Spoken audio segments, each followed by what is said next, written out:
You know, one of the revelations that we have is now we're able to look into the genotype, the genome of the animal, and tie that to traits of economic importance.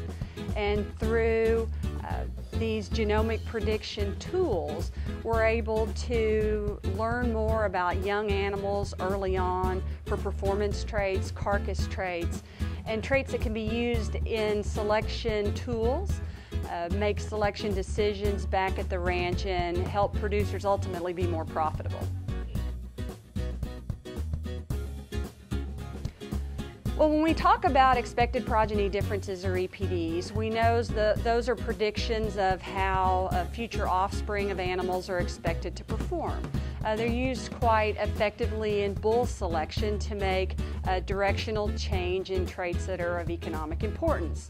Now, while young animals don't have high accuracies, they're still the new genetic material for the breed. And so with adding genomic information, HD50K, to these EPDs, then we're able to manage risk, reduce the risk. In our genetic prediction tools, we provide tables on the web that show you a possible change of, say, on a young animal that's lower accuracy, how much do I expect their EPD to fluctuate within a range of the units of measure for the trait? It might be pounds of weaning weight from their EPD. And so how do we expect that EPD to change over time? By adding a genomic component, you increase the accuracy, and so therefore you narrow that window of possible change, so you have a better prediction tool on young animals early in life.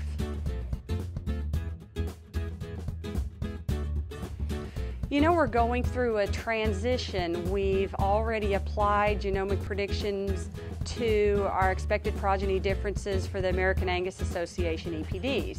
And now the natural transition is to develop a product that can be applied to commercial herds as a simplistic selection tool. GeneMax, that's offered by Certified Angus Beef and powered by the HD50K provided by Pfizer Animal Health, is one of those type tools. It's a $17 test. It's very effective in looking at marbling and gain and placing selection pressure perhaps on a set of replacement females that a producer is interested in putting some culling pressure on. They're users of registered Angus bulls.